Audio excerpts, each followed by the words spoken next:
it's time to get started. I'm going to turn on recording here. Just give me a second and we'll get this meetup kicked off. Let me find our recording button here. All right, resume recording. Hi, everybody. My name is Robert Hodges, and I'd like to welcome you to the October meeting of the San Francisco Bay Area ClickHouse meetup. San Francisco is a bit of a misnomer at this point. Since we went virtual a year and a half ago, we get people from all over the world, and I'm sure today will be no different. In fact, I think even among our panelists, we have at least, I believe we have 3 countries covered. So a little bit about today's meeting. We're going to have 3 talks, one by Joaquin, lightning talk by Joaquin Calaca. He'll be talking about visualization on event streams. Lorenzo Mangani will be talking about a project called CLoki, which we'll talk about a little bit more as we get closer. And I'm going to be doing a talk about representing JSON in ClickHouse, which, since it's a tabular database, is perhaps more challenging, but at the same time more satisfying than you would think. Just a few notes before we get started. So we've got people listening in on YouTube. We've also got about 20 attendees coming in, and I'm sure more to come, coming in through Zoom. We're using what's called a Zoom webinar format for those of you that are coming to us through Zoom. And so you are, and we can enable audio on that. We have it turned off right now just to make sure that we don't get background noise. But if you'd like to say something or introduce yourself, feel free to go ahead and raise your hand or send me a message in chat, and I can, particularly if you want to wade in and ask a question or something like that or share something, we can do that. We try to keep this pretty flexible. If you're listening on YouTube, we're watching the questions, so feel free to post questions as the talk is streaming by. We'll be watching for them and get them folded into the conversation. Before I turn this over to Joaquin, I'd also like to do a completely shameless plug for Osicon. This is our conference on open source analytics. It's happening next Tuesday at Altinity. In fact, I should actually explain, this meetup is sponsored by Altinity. My position, I'm actually the Altinity CEO, but I also happen to live in the Bay Area, so I get to run the meetups. We are huge fans of open source, so we love ClickHouse. It's no question, it is going to be the best analytic database on the planet. Open source has a lot to do with that, and with the accessibility and its ability to sort of harness the creativity of an entire community to create a great product. We also think that there's an opportunity to do that across all analytic technologies and the projects that build on them. So what Osicon is it brings together a variety of projects, including everything from Druid to ClickHouse to, we've got people from Pinot, we've got Presto represented, visualization technologies, things like Apache Pulsar,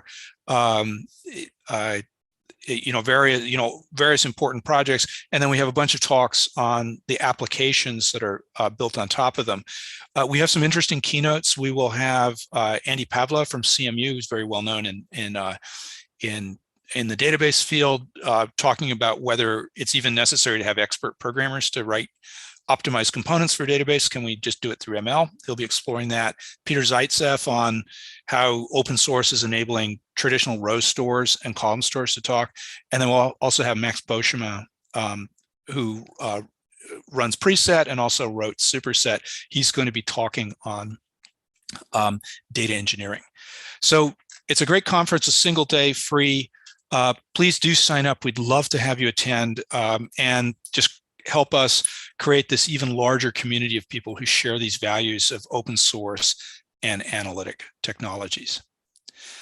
So with that, I'd like to go ahead and turn it over to Joaquin. So let me just give you a little bit of background. Joaquin can fill this in, but he's going to be doing a lightning talk on Streaminy, which is to help with real-time visualizations. And Joaquin's the developer of Streaminy, has a lot of experience on data warehouses, streaming data, and full stack development. He's worked at companies like Michelin and Telefonica. So with that, Joaquin, why don't you go ahead? I'll mute and let you take over. Yes, thank you, Robert, for the warm presentation. I'm going to talk about real-time analytics and visualization and how we can build them using ClickHouse. So I'm going to share the screen. Let's see. Here we go. Okay, so now you should see my screen. I'm going to talk about the Streaminy as a visualization tool. We can build visualizations by ourselves. I'm going to explain how we can do that even without using a Streaminy. But if we want to do it fast and we have our instance already running, we can use a Streaminy, or any open source visualization tool can be also good for this. The difference with a Streaminy is that we are going to run a recurrent query. I'm going to explain that in a little bit. We can build visualizations, dashboards, and even share the visualizations that we are trying to build. And also we can explore and troubleshoot. For example, if we are building a real-time materialized view or a real-time table, we can use a Streaminy to explore what is happening in real time on our tables or our views. So if we think about the visualization tools that we have nowadays, I'm going to minimize this. We run one query, we retrieve the information that we want, and we render that into the screen to our user, to our BI presentation, or anywhere. And that's it. We are not going to query that information again. Maybe we are going to query the next day or the next week, depending on our use case. Then we have different visualizations. For example, if we are using Grafana, we can set up a query that's going to run every 5 seconds or every 10 seconds. And we are going to retrieve with high frequency the data that we have on our views or our materialized views. And then we have the next step, that is we're going to ask for this information all the time, because if we have a materialized view and we have our information ready to query, why don't we query that information with more frequency all the time, every second, every time that we can, okay, without killing our database, of course. So this is the next step that we are trying to build, where we are going to query a materialized view or a table and retrieve that information and update our visualizations with high frequency. And to do that, we need to achieve a smooth transition from the old data to the new data. That can be very complex, but we are going to see how we can achieve that. If we want to try this by ourselves, we can use, for example, if we are using Node.js or JavaScript or different technologies, we can retrieve the information from ClickHouse. We can transform and write that information into a socket. We can use socket.io because it's available in multiple languages. You have it in Java, in Node, in C. So you can use it on different languages. So I think it's a very good alternative. And then you send that information to your front end or to your back end. The use of sockets when you're working with real-time data, I think is very important, because you are going to get better performance, and the package that you are going to be sending to the client is going to be lower. So I recommend, if you are trying to build real-time things, to use sockets. And also when you're reading the information from ClickHouse to a stream, and to try to have the back pressure inside your backend, and do not send that to your customer or to your clients or to your visualizations. So we are going to see how we can use Streaminy for this. So the first thing that you're going to see is the homepage. You can log in. And the first thing that you will encounter is a dashboard. On the dashboard, you can add all the views that you have created, and you can see in real time how they change. As you can see, the values are changing very frequently, because we are requesting all the time the newest data, and we are rendering that. And we try to do it the most smoothly possible. I'm going to show how to run. For example, I have a ClickHouse instance already running. I have different tables and views. Here you can notice that this is a materialized view. So we know that it's going to be very fast. We are going to query the information. We are going to retrieve the data very fast because we are using ClickHouse and it's materialized. And we are going to render that. So here is an example of a query. I'm going to run this. And here you can see that we are retrieving the data and it's changing very, very fast. We are receiving new data and it's also changing. We can sort it just to keep the columns on the same place. And we can create, for example, I'm going to create a bar chart. And we can see how the values are changing very, very fast. If we want to build something like this, I recommend to use chart.js and socket.io.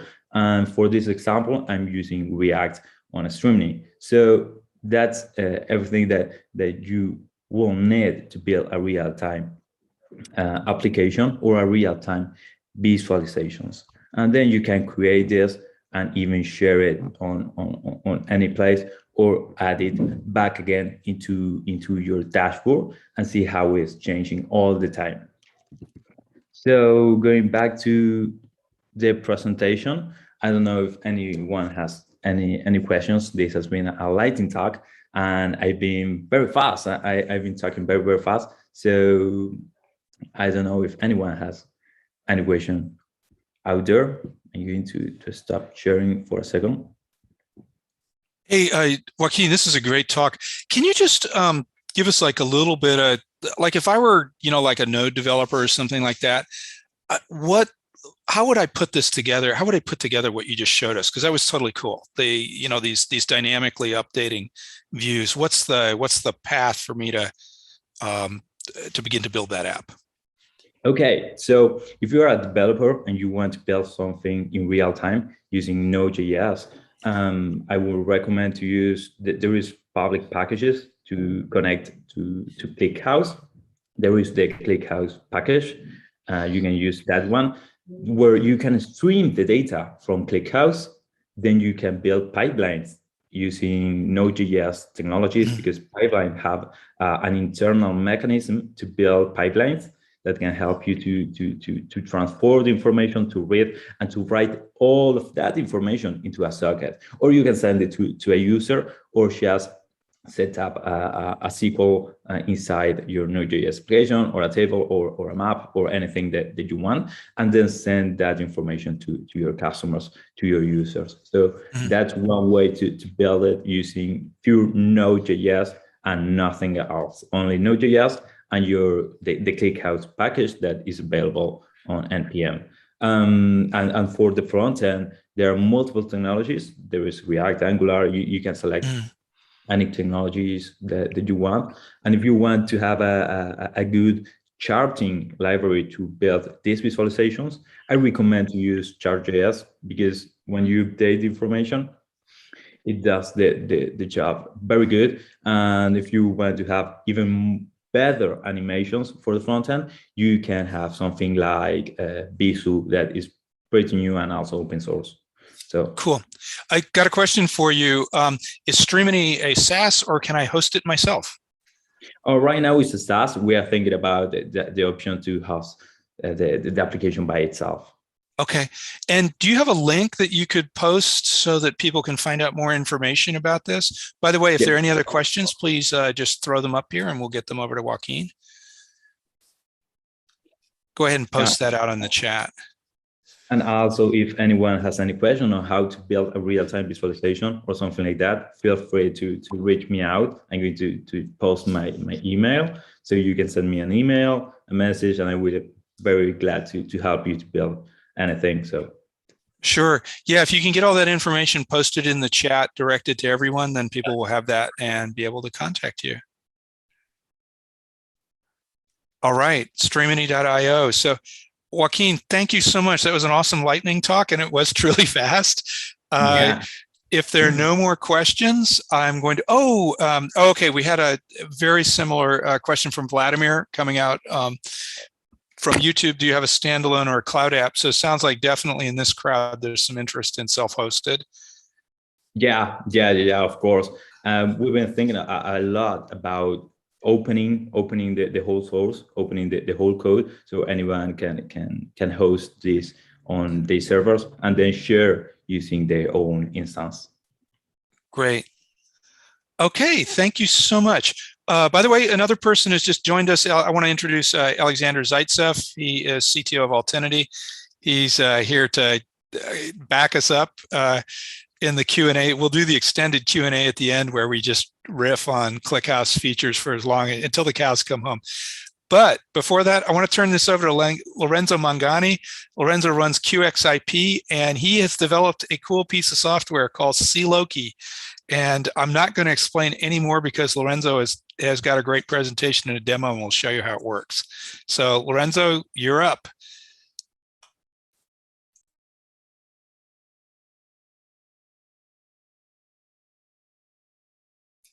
Yeah, Lorenzo, you're still muted. Yeah, here I am. All right, audio check. Please confirm, is my screen sharing on? Your screen sharing is on. You're ready for, you're coded for takeoff. Fantastic. So I would like to start with the thank yous, actually. Everything that you're about to hear me say exists because ClickHouse is open source and because Altinity does such a great job as, advertising his potential with his blogs and everything else, which we fed our knowledge from. So much of what you will see here, I assume, will be familiar if you follow, the Altinity blogs, etc. As said, today we're going to talk about CLoki, like CLoki, but for ClickHouse. So that's the best description of it, because it is basically a re-implementation of a Promql client, namely Loki, on top of ClickHouse. For those that, of course, will not know me, I'm Lorenzo. I'm running QXIP in the Netherlands. We're an R&D company, and our specialty is really in the telecom market. So we have a pretty popular open source stack that is basically entirely dedicated to tracking VoIP, WebRTC, and et cetera, et cetera. It's all built on open source. This is our life mission, and why we feel so close also to ClickHouse. And we have a very lucky position, so we get to tap into a lot of real life scenarios. So we've been running this thing for about 10 years, and over this span of time, we have seen it all from the the voice monitoring perspective, which is just made of packets. It's as close as it gets. And since a few years, ClickHouse has been the engine of our dreams. We come from just about any other backend that you can think of for fast insert. So we've tried them all. Just before ClickHouse, we were running our stack on Cassandra. It was a nightmare. I don't miss it at all. And we're here today because exactly of this application. But spending outside of what we normally do with ClickHouse, we entered the realm of logs, because even in the telecom environment, just like any other, there's a bunch of logs. About 20% of our activities, even with a pure telecom operator, are still log-based. When I say logs, they could be events, it could be anything, that gets dumped or emitted without a specific, data format. WebRTC is a champion of this. So browser, events, logs. If you want to trace what a browser is doing, like right now in this meeting, which is normally what we would be doing, it's a real pain because it changes every day. And ClickHouse itself is quite the log producer, right? So it's part of our life to deal with this. And over the course of our experience, we have tried pretty much everything, because our platform and open source is always about integration, in my opinion, if you do it right. So I come from the Elasticsearch community when it was a community. We had plugins for Kibana doing alerting. So this is kind of our passion. So to find the connecting spots. But many of those solutions just don't work for the specific use case that we were after. So everything that's offered as a service or costs a lot of money to run or does full text indexing against everything is just always too expensive. It doesn't scale. There's a bunch of backends that make it possible to get logs alongside time series and they do a very decent job at the time series. But the log parts, it's really when it falls a little bit apart because they're close but not so close. Just time series by themselves don't work. Custom solutions can be really awesome, but they come and go, right? So it's difficult to stick to something and invest into it if you really don't have a certainty that its support and its backend is going to be good enough, right? And a bunch of more things. Until at some point we saw Grafana doing something that we thought was interesting. So they came up with CLoki, and of course, the point was to make it cheap to scale, to operate, and to use. But the thing that we liked the most, and that I liked the most, was that it was trying to make logs and metrics work together, which to me is really the innovation behind this idea. So for those of you that don't know, just a super brief introduction, they have fantastic stuff, so I don't have to do it. But what is CLoki? CLoki is a log aggregation system, very simple, let's say, on the outside, so it doesn't have a bunch of elements. The main trick is that it does not do full text indexing on logs. So it works with the same logic as time series. So it's going to index tags. So that's how we do the first skimming through the data, is by looking up only the text. So it's a very lightweight job that ClickHouse excels at, and everything else, it's an insert that's incredibly cheap. So we can throw a bunch of data at this thing and it doesn't even feel it. And it uses the LogQL query language, which is inspired by Promql.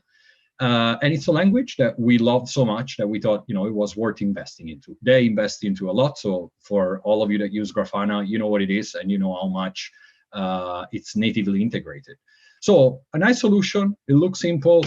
So of course, I started using it. We plugged everything. We made our agents to send data into this. We integrated into our platform. And then, of course, inevitably, we started sending it ClickHouse logs, which is where things started going in this direction. So we're sending ClickHouse logs to this nice backend that's connected to Grafana, but what if we just swapped it with ClickHouse? This has started being like an obsession at some point, because it was so compatible with the power of ClickHouse and everything that we were doing with it that we just wanted to do it. So we grabbed our own certificate of madness, and we started, this mission. So can we take this API? Can we take this product and port it on top? So before we get into there, why should we even do it, right? CLoki exists. I just described it. It's really nice. Why should we even try to do this?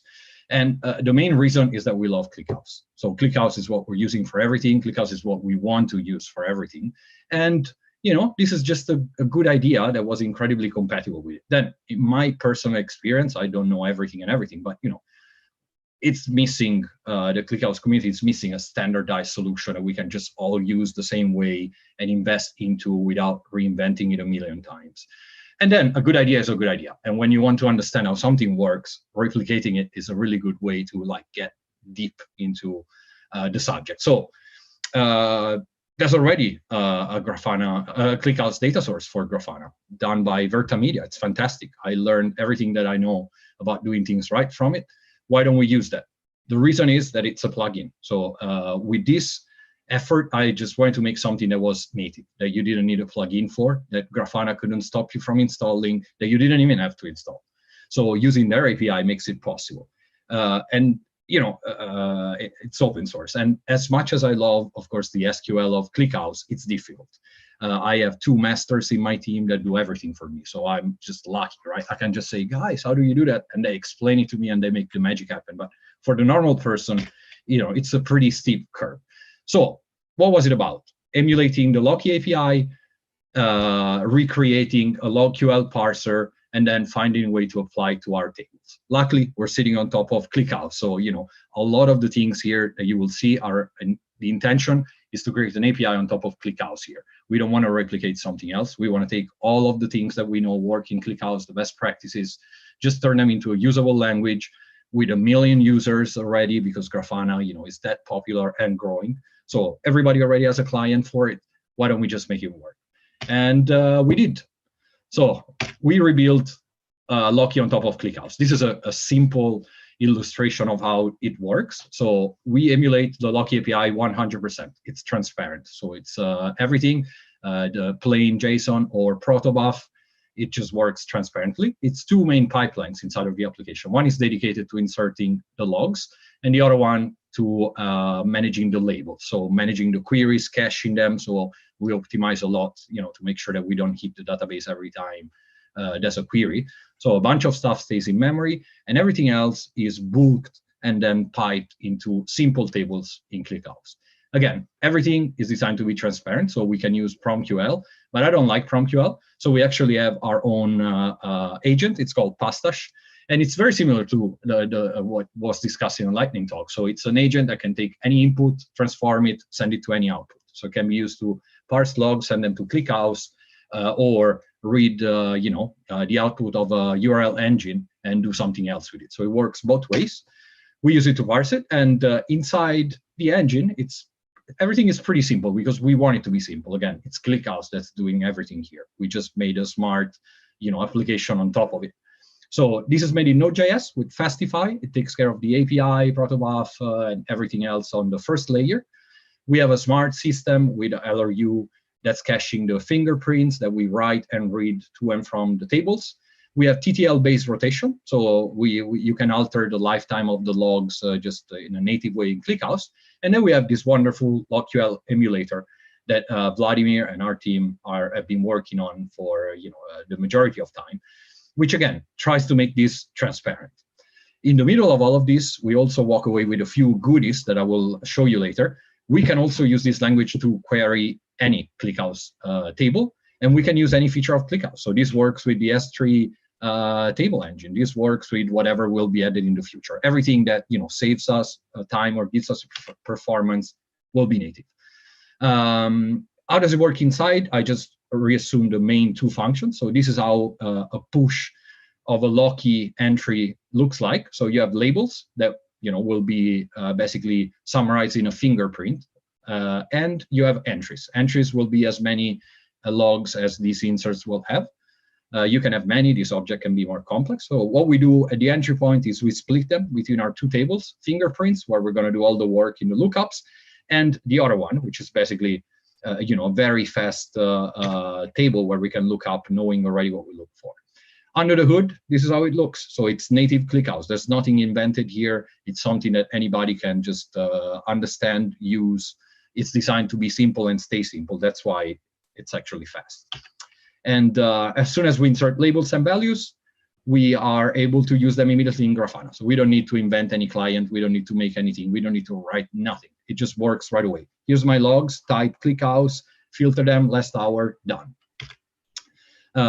In terms of querying, indeed, we entered the Promql query language realm, which is quite complex, but we start with the simple layer. The simple layer is that we are going to use one or multiple tags to find something.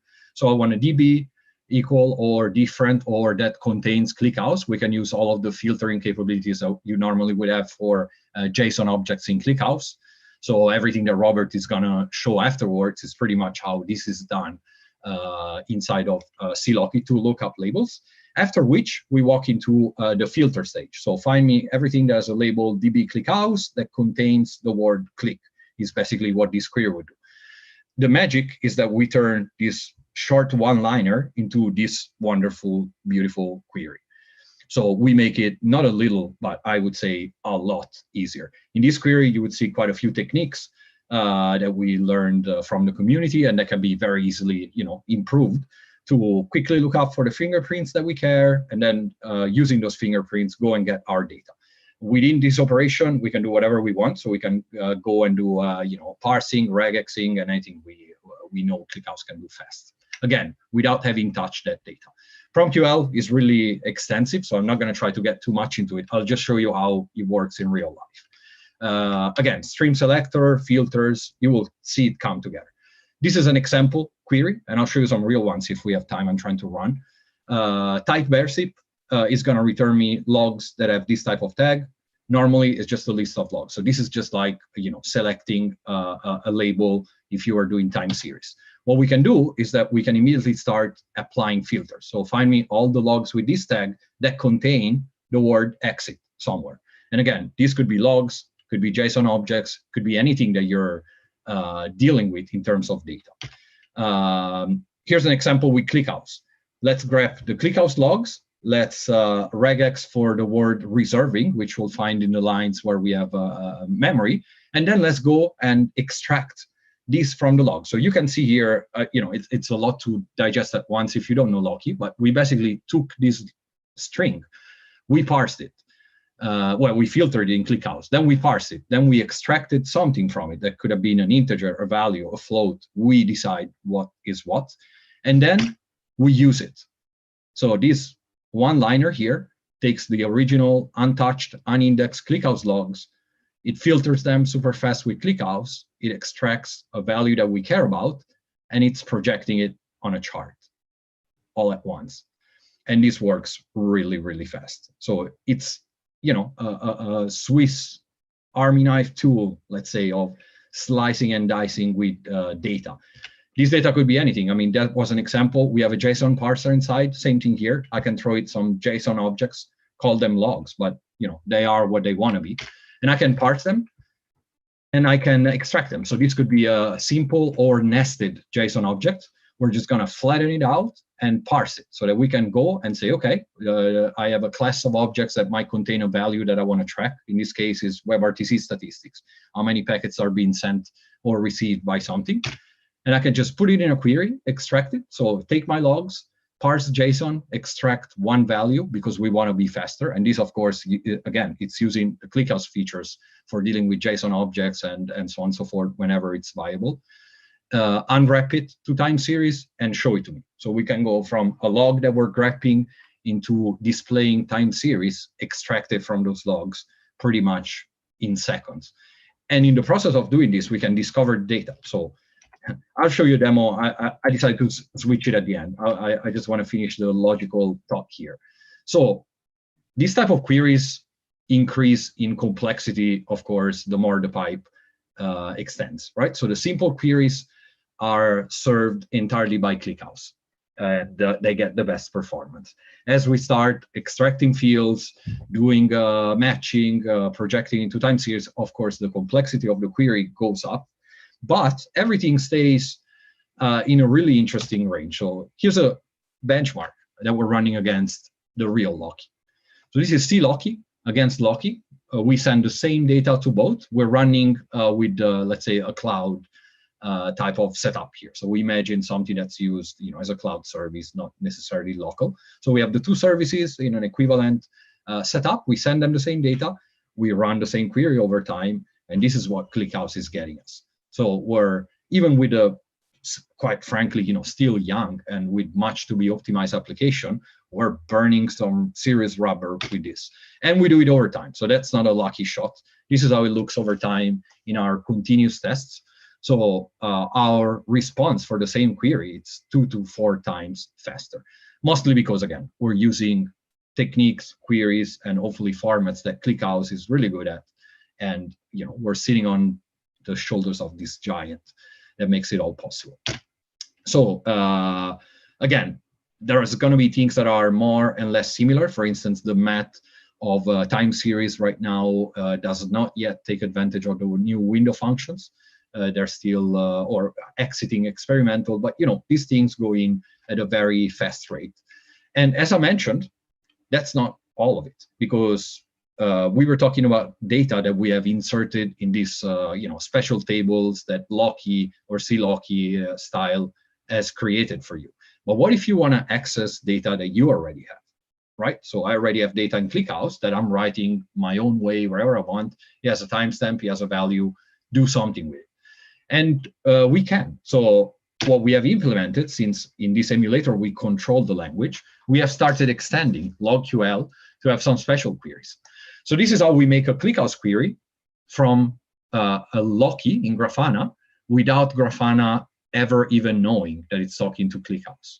So as you see there, we summarize a few key parameters that we can use in multiple formats. So you can do the above query, logql style, or you can do the bottom one, which is more, let's say, explicit. So we select the database, we choose some tags that we want to use for group by. We choose a metric. This is a native function, so you can use any function that you can use in ClickHouse.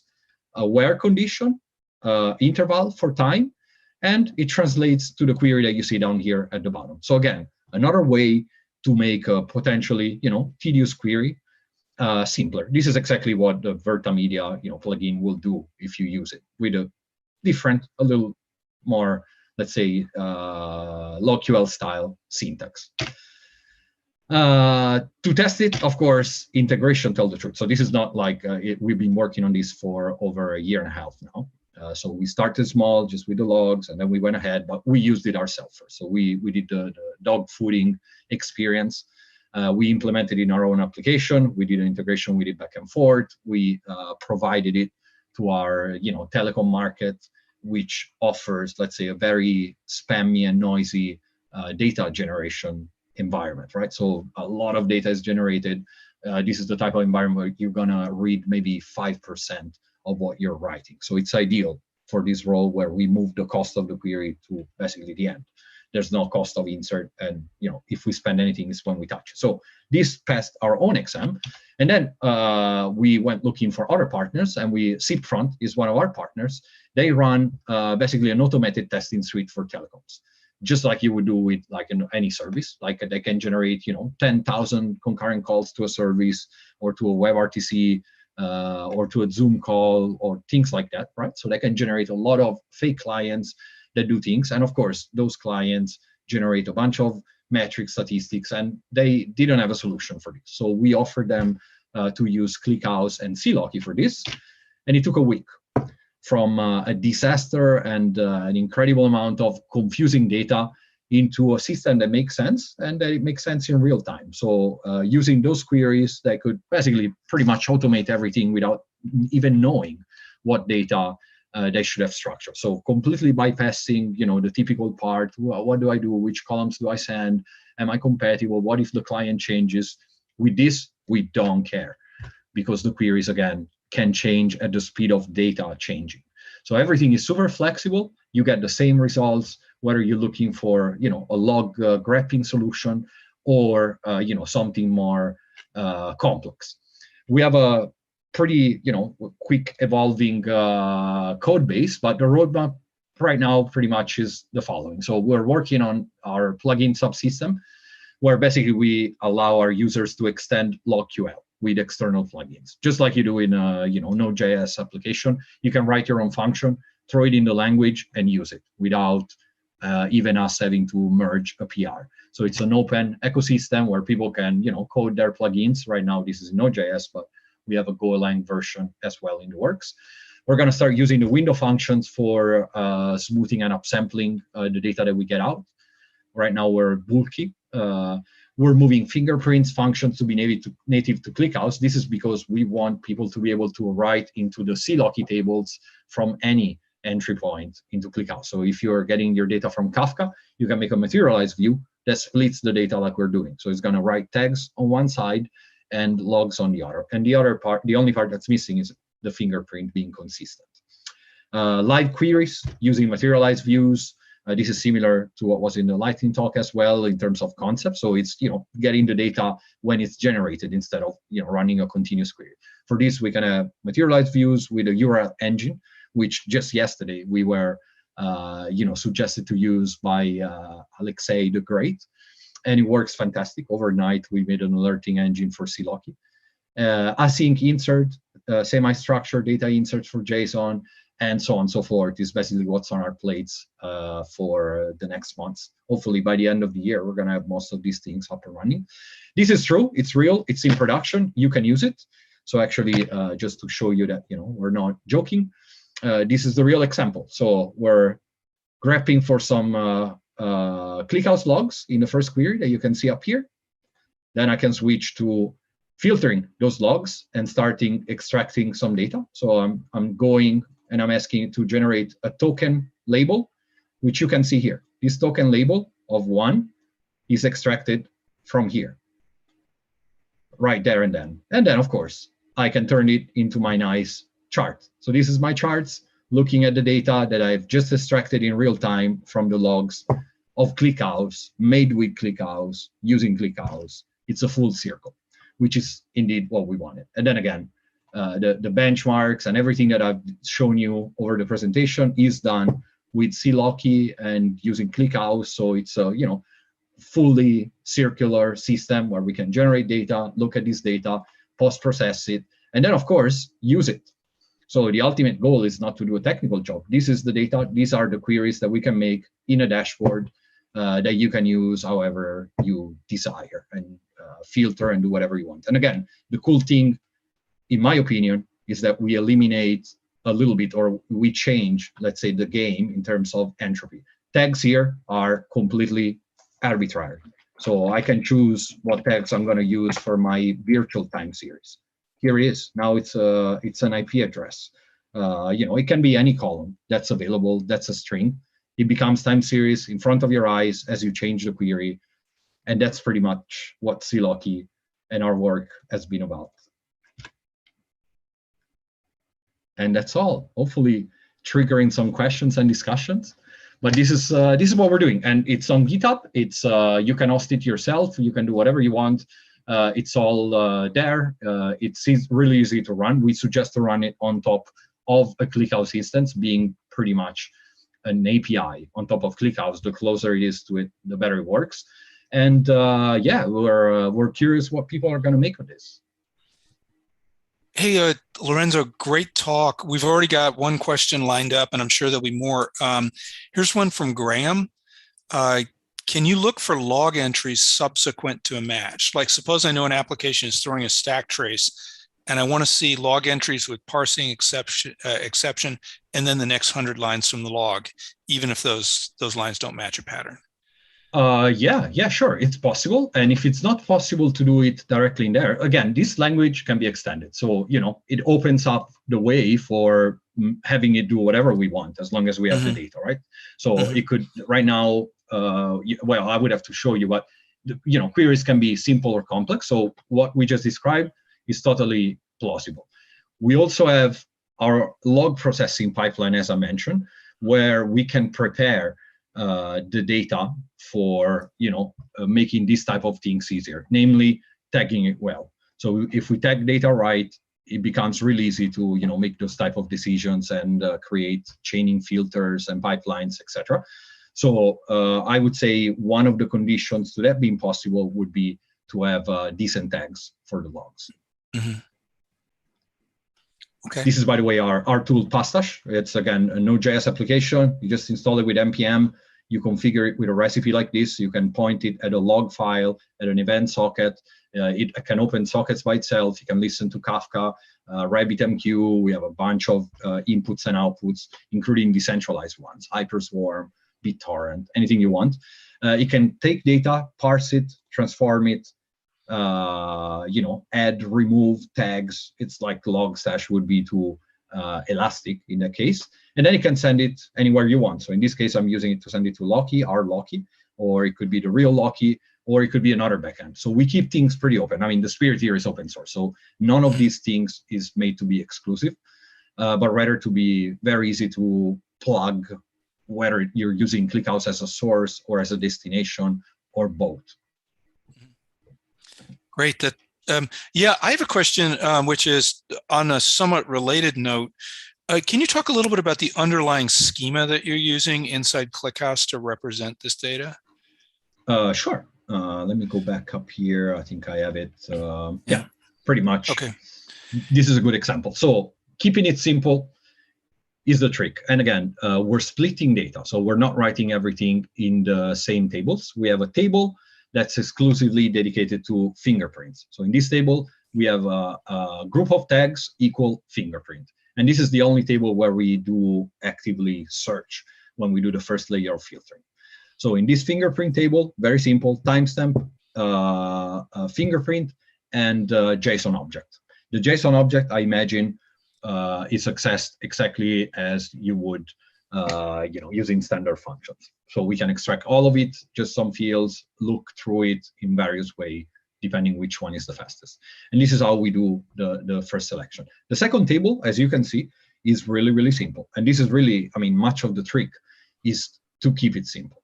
So we store fingerprint, timestamp, and either a value or a string, because CLoki actually can also be used for metrics. I'm not promoting it as its primary role, but you can send it Prometheus metrics or InfluxDB metrics as well. It writes them in the same table with the same logic. So everything that's a tag goes to the left, fingerprints, everything that's data goes to the right. The only identifier, the only way that we'll find this log is through its fingerprint in the life cycle of Loki and CLoki.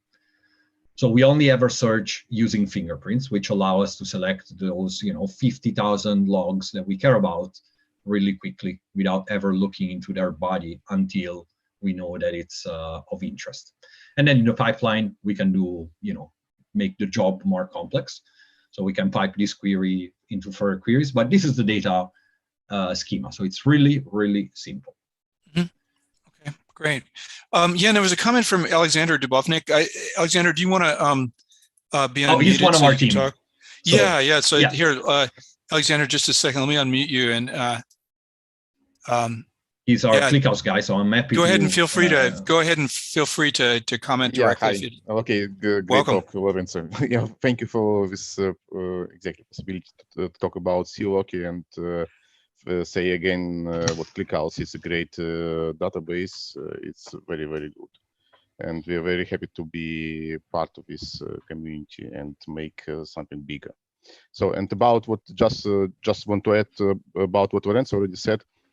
Because we started this schema, it's very simple. Because before it's with JSON, data type didn't exist. Yeah, was not exist in ClickHouse, and exactly Alexei Milovidov announced it a couple of days ago that it's now a JSON data type can be exist, and the JSON packet can be structured, semi-exactly structured and split it on disk, and in this case, it will be around 5 times faster to extract JSON text from disk. So it's just exactly my comments here. Indeed. Great. And again, in our wiki, we have the entire set of information in case anybody's interested. Here we described in the wiki everything, how we do it, how we create tables, how we write into them, how we select from them. So the entire thing is fully transparent. And again, it's so simple that I think it can probably be mastered in 10 minutes. Yeah, and I noticed one thing, you're just doing raw, you're not doing anything special. You don't have any secondary indexes or anything like that. You're just doing raw scans on this. Yeah, but well, it depends. It depends on it depends on actually the preference. So in this, again, for me, what's important is to have a low entry point. So all of these optimizations, much of them, we have them branched and we have them left and right. But, the entry point for this explanation is the simplest one. It can be made as complex as you want because all of the create, all of the queries, etc., can be modified. So none of this is hard-coded into CLoki. It's just templated. So it's clearly a templating API on top of the native functions that one might want to use. So all of the optimizations are totally open. Part of our job is, of course, to help people take this in the direction they want and with the performance that they want. So we leave something to be created with this. Yep. Yeah, and Robert, you're absolutely right, and especially here, because we can make this secondary index optimization with Bloom filter, with JSON, with data, and also you can use token index, which will exactly speed up search to write speed. Yeah? So it's many ways to do it. So we know everything, and it's now a roadmap. But even without this optimization, compared to Loki, we are winner. Yeah. Yep. And it's, thanks, well, ClickHouse is doing so good that even without, and again, those are just examples, not necessarily the best query you would find. But ClickHouse is doing so good that even if you don't try to make it do good, it still beats the competition. Yeah, and then what's the largest amount of data you've put into this in the past? Like billions of rows, or what's the? Yeah. Well, look, I mean, here you can really compare it to any other stress test case that you have because of the inserts being so simple. So since the inserting pipeline is such simple, it compares one-to-one with the benchmarks that you normally would have. So yeah, in our I don't think we used it to store terabytes of data ourselves, but we have pretty intense setup. So our attention is mostly on how much data we can insert at once. rather than how much global. And then again, it works with the S3 buckets and so on. This is still early being tested, but I think that's where a good majority of the users of this might actually want to take it, because that's the cheap way to do it, really. Yeah. Great. I want to make sure that if there are any other questions, please feel free to queue them up. And Lorenzo, I know one of the things that you guys would like to do is you'd like to make this a generally maintained project. I think there's clear value to what you've done. So you're also, you're also looking for additional contributors. Is that? Absolutely. Contributors, users, testers, and contesters. So right now, what this idea needs is a little bit of community around it. This could take it to the next level. There's interest, of course, from a functional perspective, from a feature perspective, and from many other perspectives. But really, it needs users, just like anything. So our hope today is exactly to, get the word out, and if even 1 in 100 people, joins us, this is how we made our team. I mean, we're all volunteers. We're together because we love this, and we want to do it with ClickHouse so bad that we actually succeed at it because we're so stubborn. So other stubborn people, feel free and welcome to join us anytime. This is really an open group, and actually we're looking for ideas. I mean, there's no possible way that we can figure it all out by ourselves. So we have a nice platform. We made it extensible. We made it open. Come and hack it with us. Thank you very much, Lorenzo. That was a great talk. Really, really appreciate you presenting today. Oh, here's a question from Catherine Johnson. Are there any limits, upper limits on label sets? In other words, cardinality? Not yet. Also because, again, we only work with subsets. So we expect those to be, so let me shrink it down. If we extract them efficiently, no, there is no limit. So we have tried this. I mean, that's the part that actually I am trying to fight the most. We try to do this with other platforms, and it always fell because of that. We deal with public internet. So we have IPs, random identifier. Each WebRTC session will generate 10 UUIDs, and they will all be part of tags. And this is where any other system was exploding, and this one is not. So there is a limit always for everything somewhere. We haven't found it yet. Okay, great. What I'm going to go ahead and do is I'm going to start my share. So we have one more talk.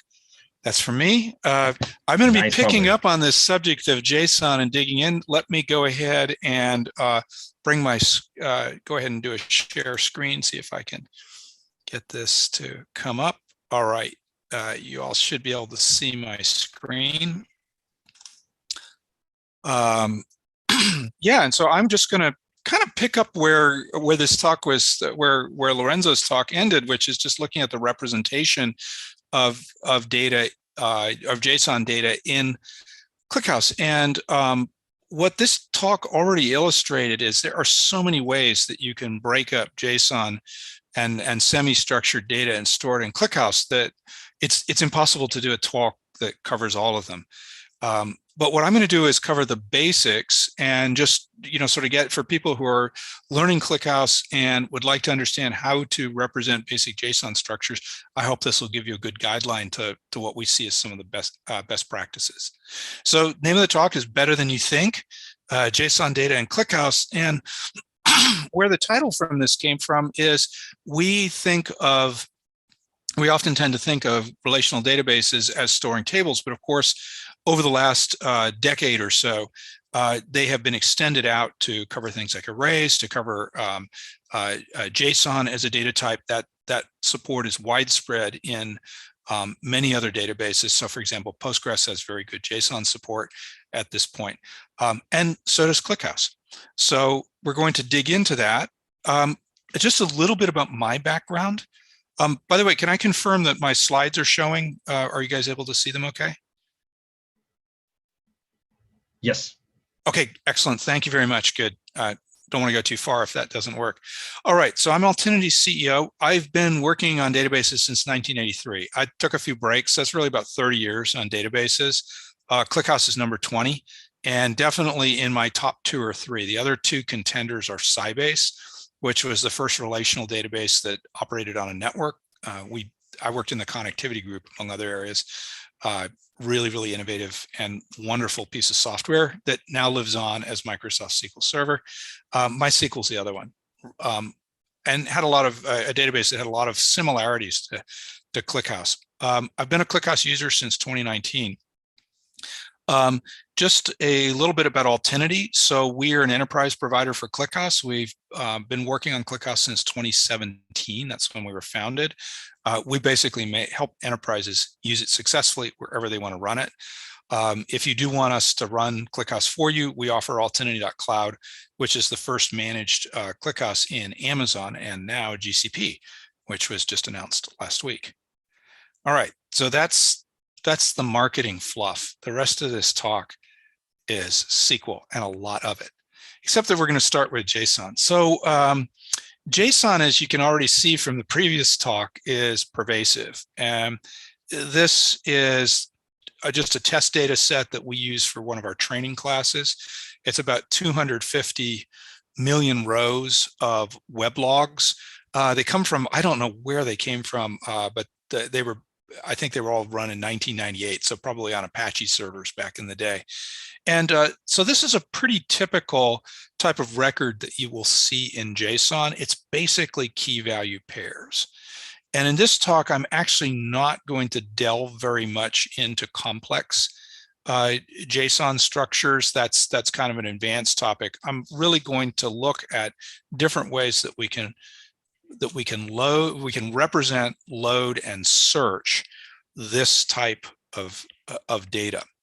So what you see here is, just 5 values, things like the timestamp, when was the record generated. That's actually a Unix timestamp right there.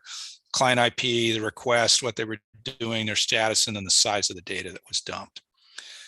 And when you look at this, representing this in ClickHouse and doing something useful in it, we can divide the representations into ClickHouse into 3 general ways that people approach it. There are many more beyond this, but these are the 3 most common ones.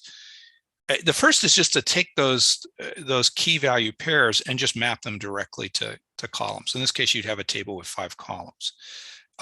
That's good. It has advantages, and we'll start with that first because it's the easiest. Really, going to a native tabular format is really going to give you the best performance and is the simplest to work on.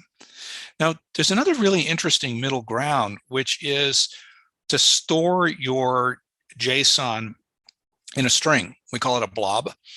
And then as you need, pull out columns. In other words, materialize certain columns in order to help order the data or to access it more efficiently.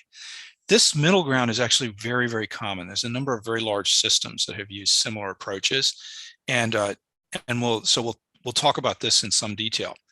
The final way to represent it is that's quite commonly used is to use pairs of arrays. And so basically those key value pairs, you would split them up and you'd have one array that holds the keys and another array that holds the values. There are variations on this, for example, using the map data type. I'll show you that as well.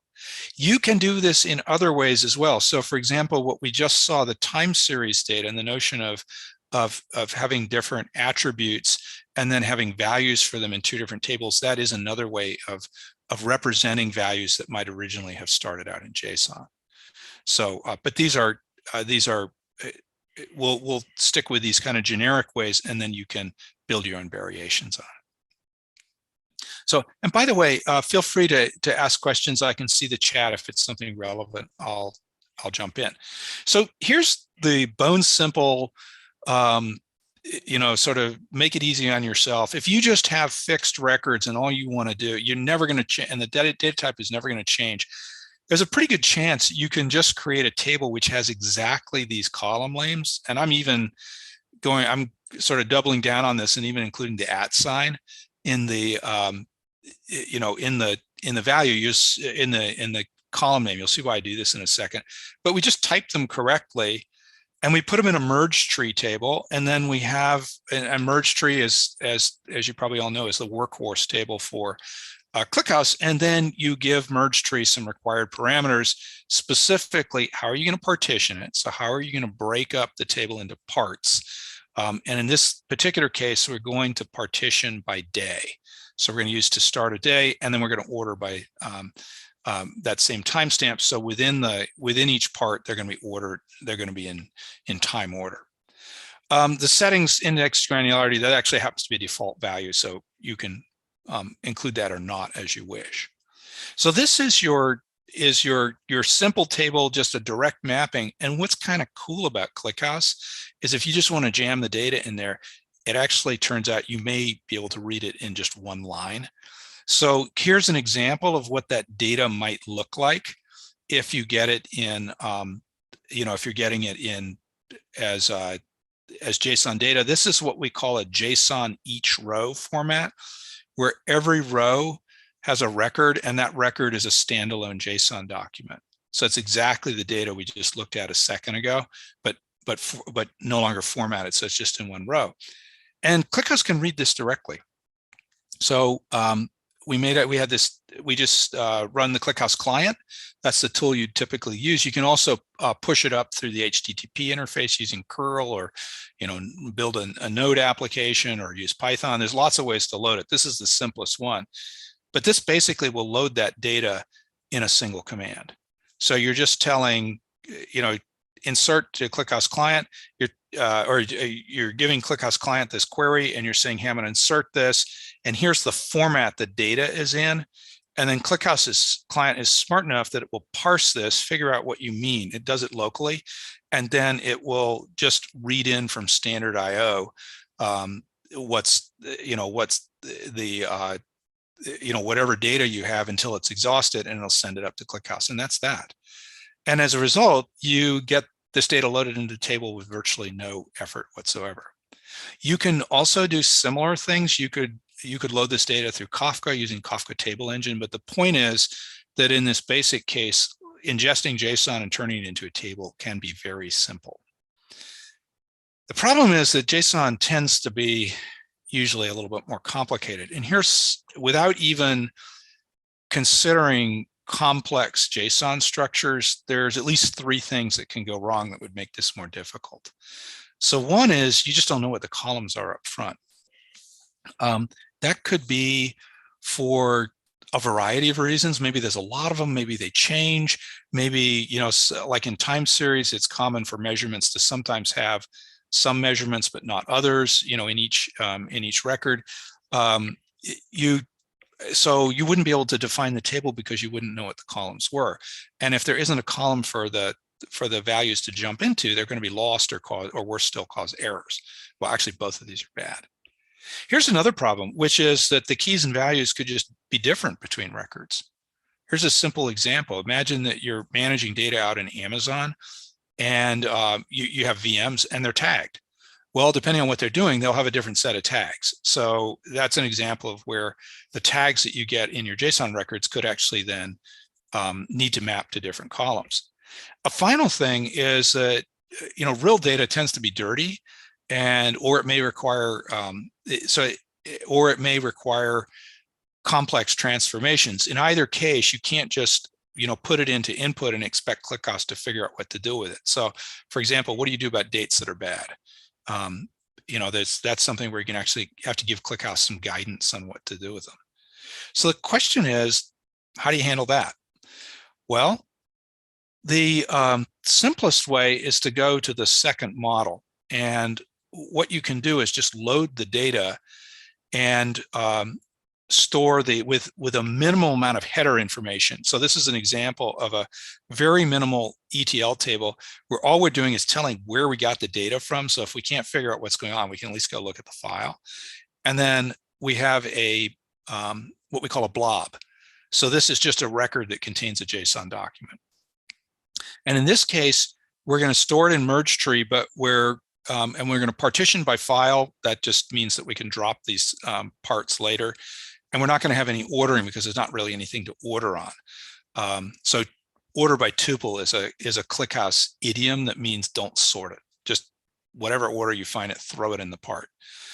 And so this is what we're going to start with. And in fact, if you do this, you can then, if I can get this to advance, you can load any JSON data. It doesn't matter what the messages are. This is an example of that data in CSV format. It looks pretty awful, but it's whatever's easiest for you to load. It has CSV, and the first element in each line is, or the first thing in each line is the name of the file, and the next one is the JSON document with some quoting so that we don't lose the quotes. So this you can actually read, and so it doesn't matter what's in the JSON or even whether it's valid or not. It's going to get loaded up into ClickHouse, and then you can decide what to do with it. So this is your starting point. And so I'm just giving this example. You can load it whatever way is easiest for you, but the point is get it into that table. And then when you're there, this is actually kind of cool. Without doing anything else, you can actually start to explore the data. So here are some examples. There's a family of functions called Json Extract, and these will allow you to grab pieces of data out of the JSON document. So for example, there's a request field in there, a request key. This says, hey, get me the first three, read the first three JSON values you can find and get me the value of request, or nothing if it's not there.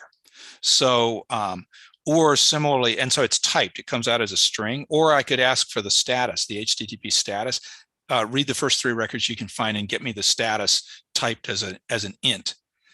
And in fact, because these are now coming back and are just ordinary SQL values, you can write real queries with them. So here you have an example where we're pulling out the status and turning it into a thing called status. We're counting them, dropping down to the end. What we're doing is basically grouping these records by status, and we're and ordering. So we're going to get a counts of the different HTTP status codes where they're above 400. And here we're going to go ahead and limit the time to just look at it for a single day. So this is a really this is real. We didn't have to set up any additional schema. We don't have to have any knowledge about sort of knowledge beforehand about what's in there. We just, if we can use these functions, we can answer real questions. The problem is that this query has two issues. One is that it's ugly.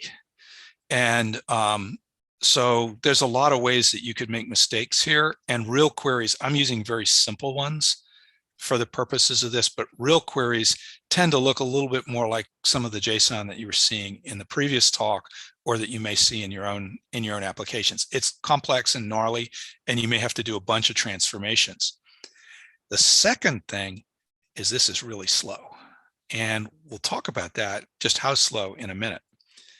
So, but before we do that, and we're going to solve both those problems, but before we do that, I want to just point out that these JSON extract functions, there's actually two families of functions that you can use to extract JSON. One's called the JSON Extract family, and there's at least 24, I think something like 24 calls. They can do everything from extracting single values to walking down paths to extracting keys and values together as tuples. They're quite complete. So they do a lot of stuff. Now they do a complete parse of the JSON object, or at least as much as they need to read the values out. There is another family, so they're slow but very thorough, or slower but more thorough. There is another family called visit param functions, and these are what you might call fast but half-hearted. They do something more like a regex, where they're searching for values, and if they will, under certain circumstances, if things are nested, they may not be able to tell the difference between a value at, like a key at one level, like A, or HTTP or status, something like that. If it's at different levels, they won't necessarily fetch out the right one, but they are very fast. So you can use those. I don't use them very much, but if you did have a performance issue, you could try them out. So getting back to this blob, now we can improve this table significantly in a couple of different ways. The first thing is we want to order the data, and that's pretty important, because if we're storing data, time series data, for example, we need to have we need to be able to see the time. And in most applications, you tend to want to have the parts, that is to say that the sections of the table that are created, be based on time. So for example, one thing we can do is we can go ahead and create a new version of this table, and we're going to create a field add a field called timestamp. So it still has the blob, the message thing. It has a field called timestamp, and it defaults to a value that just gets sucked out of the blob when it's loaded. And so what this means is then, because we have this timestamp, we can now use that to partition the data properly. In this case, I'm going to partition by the start of month, and I'm going to order by, so I'm going to basically have parts that are divided by month, and within those parts, they're ordered by timestamp. If I wanted to order by more stuff, of course, I'd have to pull those values out so they could be used here. I can actually use the technically, I don't have to, I don't have to pull the columns out technically, but it's more useful. It's going to be more useful, and the queries will be more efficient if ClickHouse can actually see the columns that are being used. And then I can load the data in, and it's really simple. So I have my sort of staging table, if you will, and now all I have to do is pull from that staging table. So I'm going to insert into this new table, and I'm just going to select the file and message values out of HTTP logs. And when they load, they will automatically adopt this new format, and now I'll have the table properly ordered. There's not really a way to, you can't do this on the table, like the HTTP logs once it's, once it already exists, because you can't change the partitioning and you can't change the sort order, other than unless you're adding columns. So you can't really do this transformation on the original table. So we have to make a new table and then copy the data in. The other thing we can do, and this is a really cool ClickHouse feature, is we can add columns. And I could have defined this up front, but the point that I wanted to illustrate here is that with ClickHouse, you can start with that, with this sorted table where, I make a basic decision. Okay, I'm going to sort it by time. That's pretty easy to make. And then as I need it, I can add columns to this table. And here's an example. I'm going to add a column called status. And what it's going to do is it's going to have an int16 type, so it's big enough to hold this status code. And it's going to have a default value. And what it's going to do here is it's going to suck out the, grab that status value, convert it to an int. It's also going to do something really important, which is it's going to add a codec here, a codec clause. And what this does is it changes the compression. So, oops, can you guys hear me okay? I'm having looks like my computer is misbehaving. Yes. Voice is okay? Yeah, it's okay. Sounds great. Okay, great. Thanks. I'm getting a Windows message about low system resources. Got to kill some Chrome browsers off. All right, I'll keep going. So this is a really powerful feature. And if you run this command, if you're familiar with this, you run this command and it completes instantly. This is a data set that actually has 30 million rows in it. But this returns instantly. And the reason is it's a metadata change. At that point, it's as if this new column existed. Now, for us to get real benefits from it, and what'll happen is if you do a select off it, ClickHouse will just run this default expression to go fetch the value. So it's a virtual column at this point, you might say. What we can do is we can add other columns and then we can force them to be materialized. The traditional way to do this, over the last couple of years, is just to do an alter table and then you do an update, and this is the way that we do it: set status equal to status, request equal to request, where one. What this will do is it will rewrite all the existing parts, and only rewrite the columns that need to be materialized. So it's pretty efficient. It does this asynchronously. That's what alter table does. So what you'll get is what's called a mutation. This will go back. It'll appear in system.mutations. And at some point in the future, hopefully not too far, you will actually have this data fully materialized. At that point, life gets good. So the query is way simpler. So we've got first of all, we can deal with something that looks more like, real SQL, just status, group by status, no complex, no necessity for complex functions. Moreover, that's not the most, simplicity, hey, we're all programmers, we can deal with stuff that's complicated, but this is obviously good. What's better though, and more important for many applications, is it's way faster. So this was 30 million rows that I was just playing around with, and I actually have a bigger data set, but I was just using something small.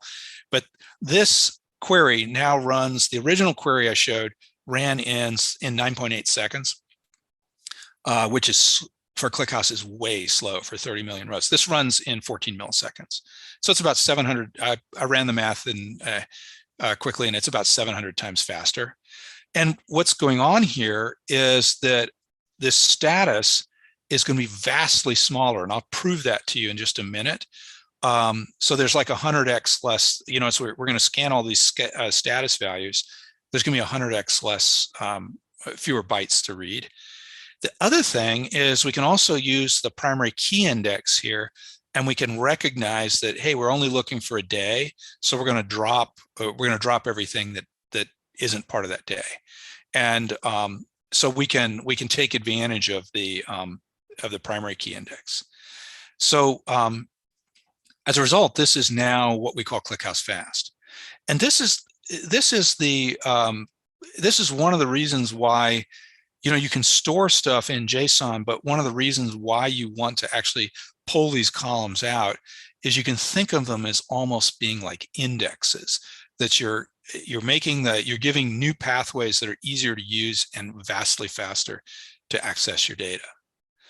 And in fact, if we want to dig into why is it fast and just prove that statement about the amount of IO, if you look at what I have right here is I've gone and collected the sizes of each of these columns and graphed them out. So these blue bars are the number of bytes that are stored for each column in this 30 million row data set. And so, for example, the messages are pretty big. They're like 1.6 gigs of data. That means that to answer that first query, ClickHouse had to scan 1.6 gigs. It's not fast. That's, yeah, it's compressed, but yeah, it can parallelize, but it's just scanning a lot more data. If we have status out, then, and we're really asking a question about that is, and you can just run the numbers here, that's about 15 megs. Moreover, that 15 megs is, so that's just like that's like 100 times less data that you have to look at. So you can also see some kind of interesting effects here. Now, one thing that's kind of interesting to look at is that this is the levels of compression. JSON does not take up that much space. It compresses extremely efficiently. So this right-hand side does show you what the compression levels are, and the blobs are compressing at about here probably about 85%. I don't have the number in front of me, but it's something like that. So they're pretty good. The timestamp is compressing at 100%. And I'm just curious if I'll let you guys think about why that is. This is tiny. This is like an almost incomprehensibly small amount of data compared to anything else here. It doesn't even show as a bar. Give you guys like 2 seconds to think about this. Okay, let's go back to the table definition.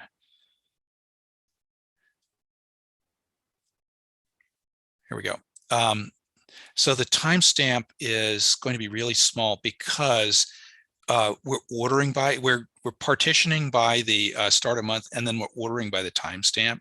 So you're going to have a bunch of timestamps that are overlapping. And in fact, what I can do is I can apply an additional codec to this. I could make this even smaller probably by applying a delta codec. So all it would do is store the differences between timestamps, but there's basically going to be a lot of repetition in this data.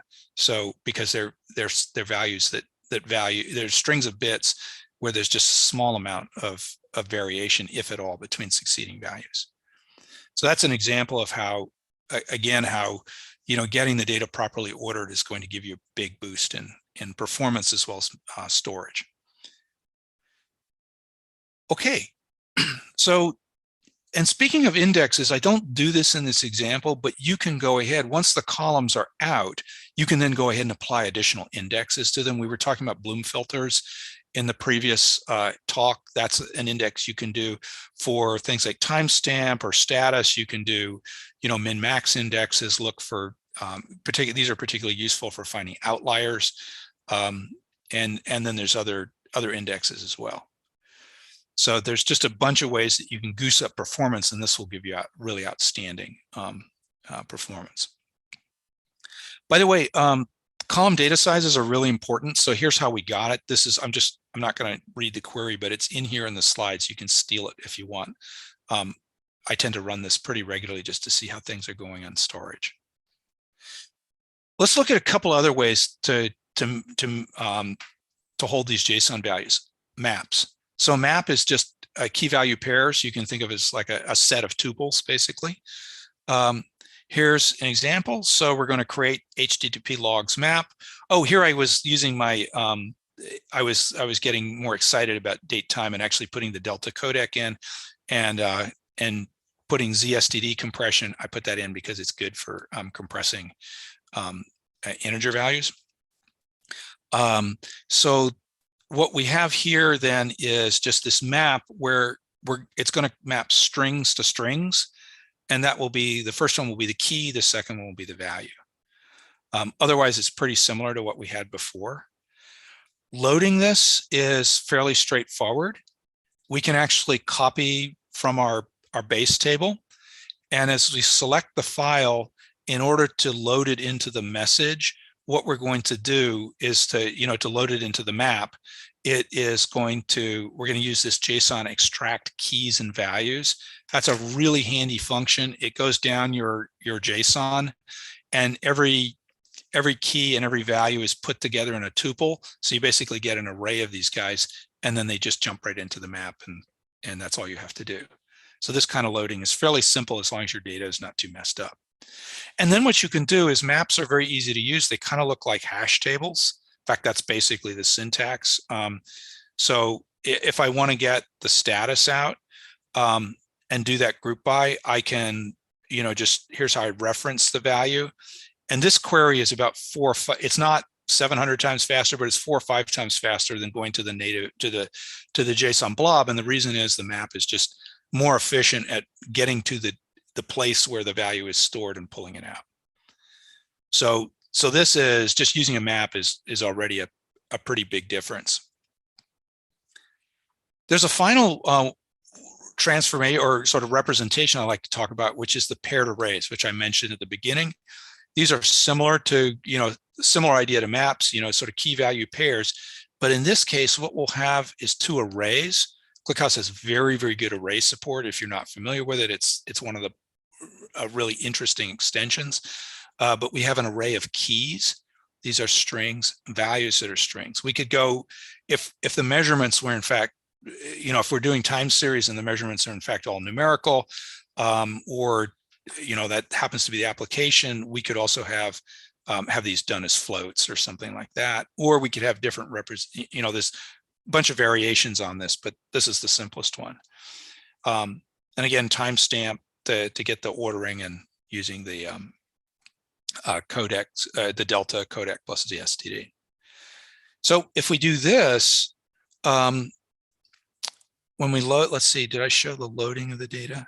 Oh, I didn't show the loading, but I'll show it a little later. I think I dropped it off. The loading is more complicated. I'll show you how we did that in a minute. But assuming we load it, and there's going to be an interesting transformation to get that, what we're going to do is we can go ahead and use array functions, of which ClickHouse has a vast library, and to find the status values, what we're going to have to do is dereference, find the index of the key or the status key. So that's like 3. And then we have to read that value out of values, and that's how we get this these results. And I didn't include them on the map example because there's not enough room, but it's exactly the same results as we got with the map. And again, it's about 4 to 5 times faster, over 30 million rows in this particular setup. for the same reason that we're not having to read the whole JSON object, but instead doing a quick search, finding the value and reading that.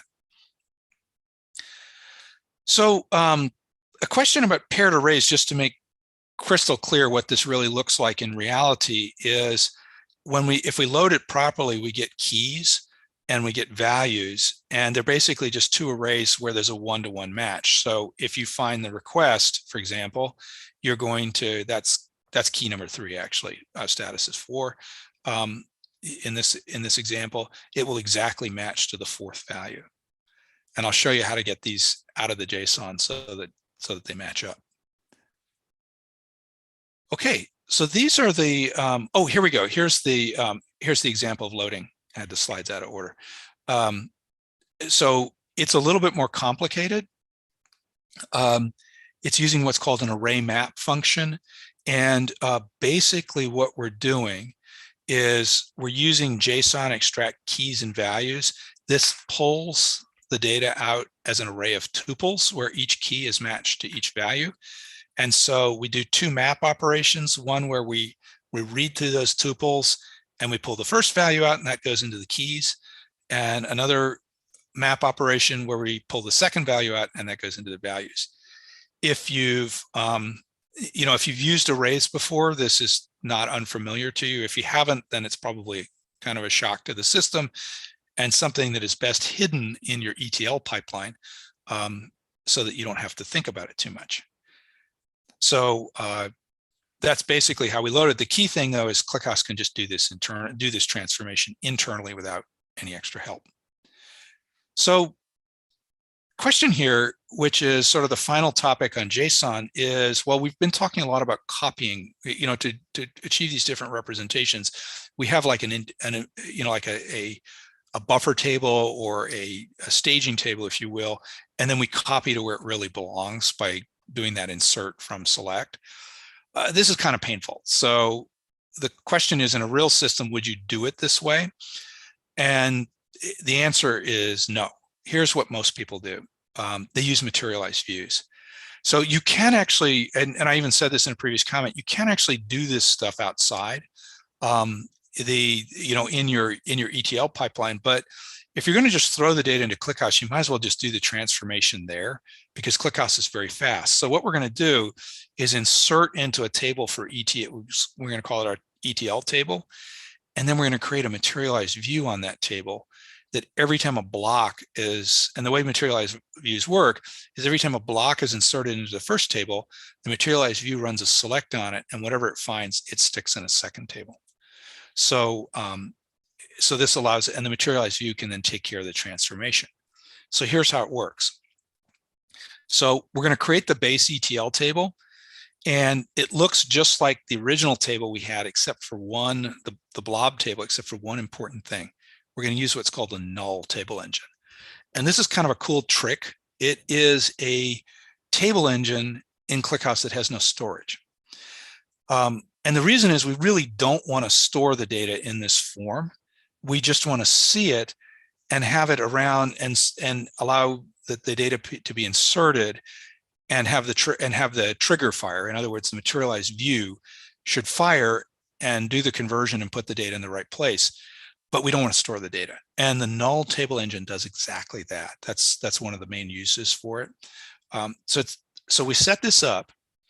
And then the next thing is we're just going to create the target table exactly as we did before. So this is no different from the version I set up previously. What we've added is the materialized view. So this is a materialized view, and a materialized view is like an insert trigger, fires on every block that gets inserted. You have a target table that's in this to clause, so where we're going to, and then what is the transform that you're going to run on the data when that block is loaded. And this is very flexible. You can do any transforms you like. So I put this in. This is a good candidate because these are sort of complex transforms.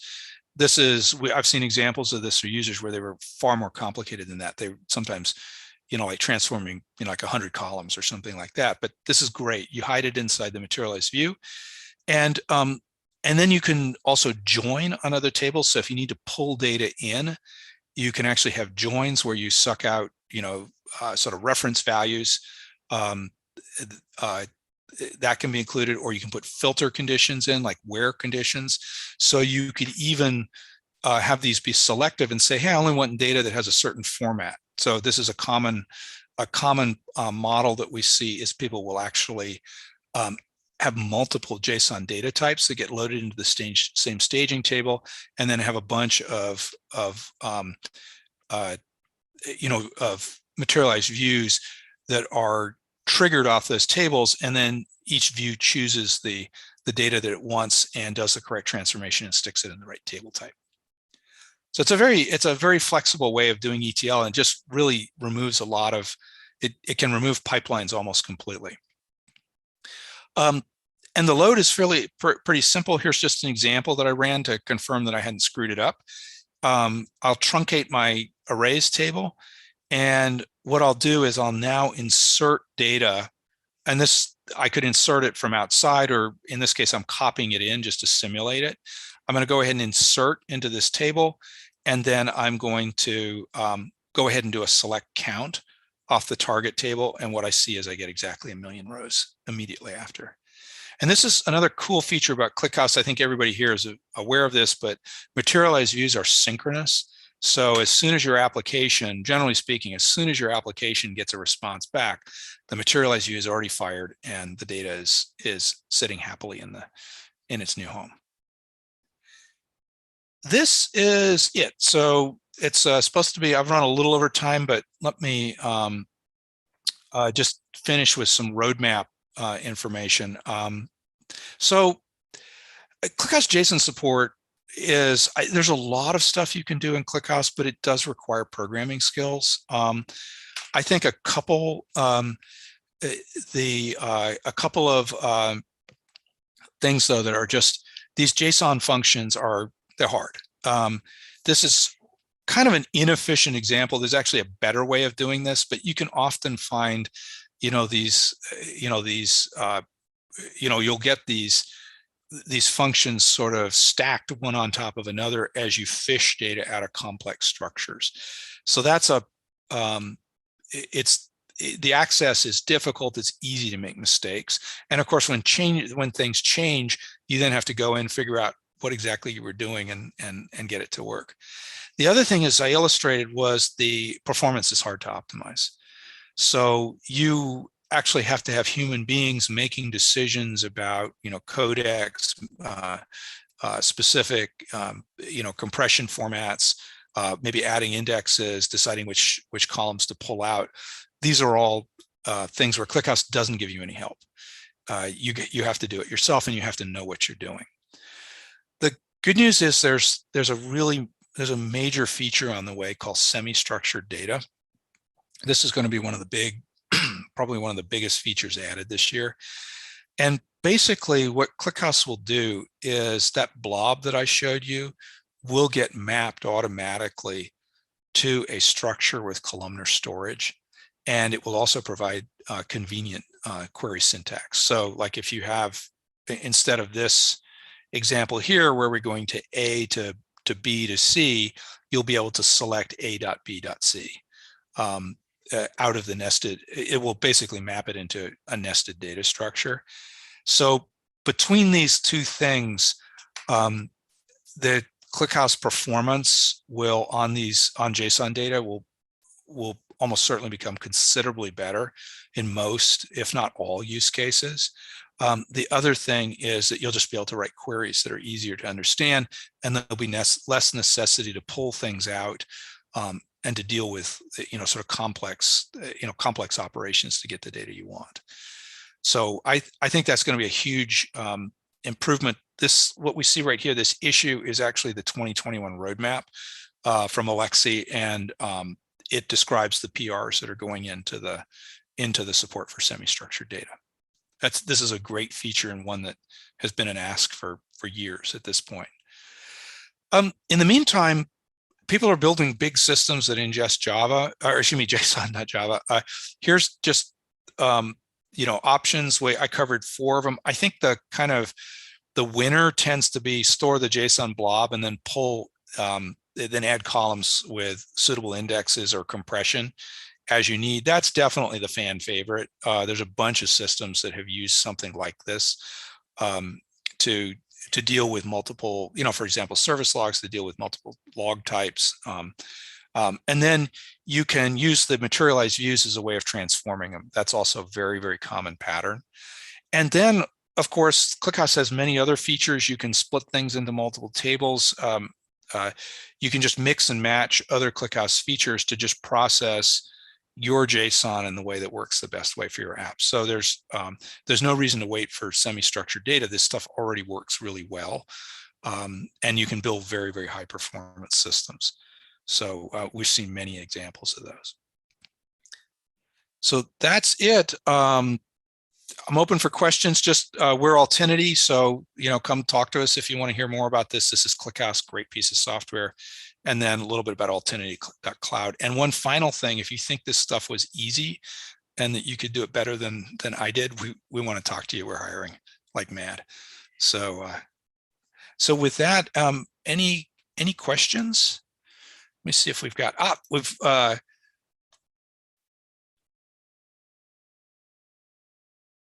let's see. Okay, great.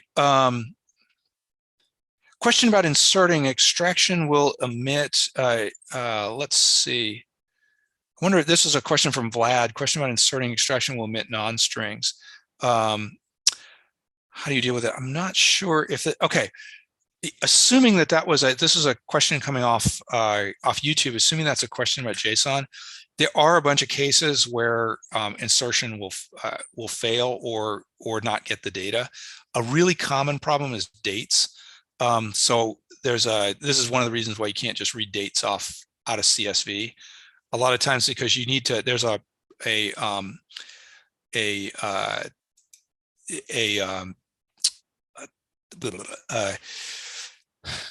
just lost my track. There is a nice function that is kind of like a best effort attempt to parse dates in ISO, date times in ISO format, and it will do the best it can, or otherwise it'll throw up its hands and give you a null, as opposed to just failing or doing something awful. So so this is why these transformations tend to be kind of complicated, and why you really have to. There's really some thought required in how you do them. Beyond that, yeah, put it in a material. The materialized views are a good place to do this because it does allow you to put this transformation logic in one place and do it once on ingest. And if you don't like what you did, you can just wipe the data out and re-ingest it. So that's sort of, I think, how a lot of people deal with. Is there an update of when semi-structured data may land? Actually, this year. Alexander, I don't know if you're familiar with it. There's about 6 or 8 PRs listed in Alexi's doc. I don't know what the status is. I believe some of the features are in. Actually, I know because I've seen this work, but only in somebody's fork. The full support is still not merged. Which one? This is semi-structured data. Yeah, I think it's still in progress, but it should be Yeah. completed soon. Yeah, next month or two, something like that. Before end of year. Before end of year, it will be experimental for some time. But you'll be able to actually see it in a ClickHouse build, I would guess, by the end of the year for sure. We've got over 2 months. Where can I find more information about the codec tricks you spoke about? Let me think. Public stuff. So we do a lot of talks on this, so you can find it. So you can find them in Altinity webinars. You can find them in the ClickHouse documentation. But one of the things that ClickHouse docs don't do is they don't really tell you how to manage this. This is also something that we cover in detail in our ClickHouse 101 class, which is a commercial class. But we spend a fair amount of time on codecs. I think the really key thing about codecs, one of the things that makes codecs actually kind of manageable, is that ClickHouse has really, really good. Here we go. New encodings. Thank you, Alexander. New encodings to improve ClickHouse. Yeah, this is a blog that was done by Vasily Nemkov, who did implemented a couple of the more recent ones. One of the things you want to do is get really familiar with the system.columns table. That is how you can tell how much compression you've got and what codecs are currently being applied. using that table, then it's usually pretty simple to figure out which codecs. And then any talk I've done on ClickHouse performance, I haven't done one this year, but I had one last year that talks about this in some depth as well.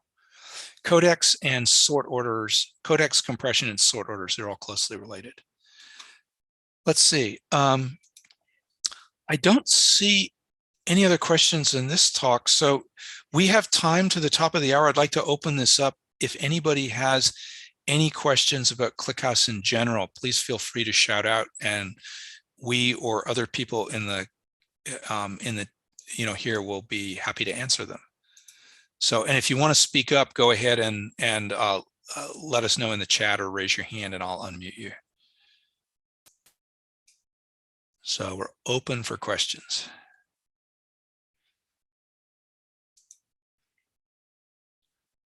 Great presentation, by the way, as always. Thanks, Lorenzo. Yeah, we've had a bunch of nice talks over the years. Thank you so much for the for your talk on CLoki. That's great. I've seen it before, but this is it gets better every time. So let's see. I'm not seeing any questions coming up. We had an answered one. Yeah, looks like. Well, is there any other topics people would like to open up about? You know, sort of things they'd like to share about ClickHouse. I'm happy to unmute people, and we can. In fact, I'll just go ahead. Oops, I'm going to go ahead and unmute. And so anybody who'd like to speak up, feel free to do so.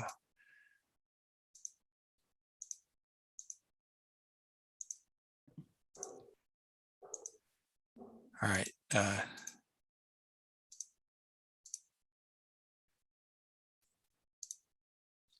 Okay, I don't see anything off. Don't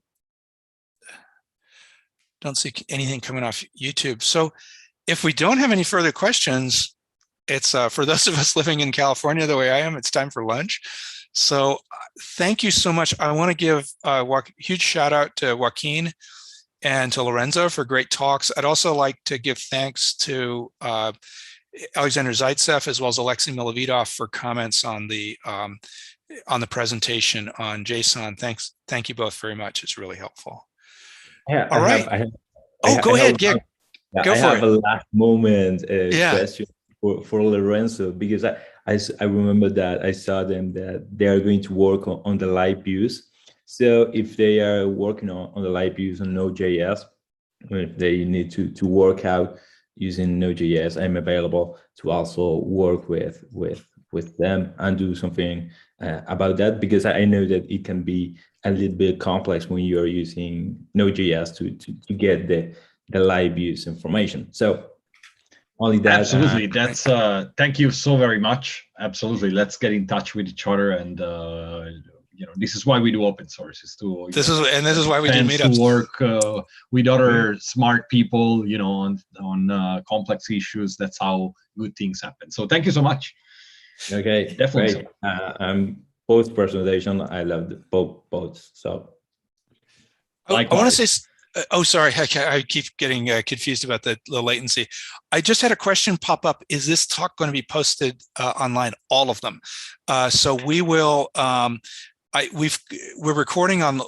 We're going out to YouTube right now. That live stream will be posted automatically. I'm also doing a Zoom recording of Joaquin's, Lorenzo's, and my own talk. I will cut them into pieces, post them.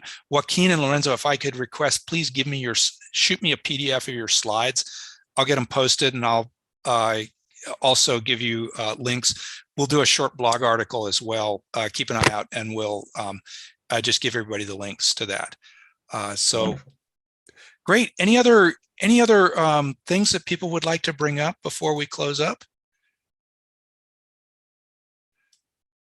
All right, going once, twice, 3 times. Thank you, everybody. Thank you to our audience, and we'll see you at the next meetup. We're going to do one in December. If you got something you want to talk about, let me know, and we'll get you on the schedule. Thank you very much. Thank you. All right. Bye, everybody.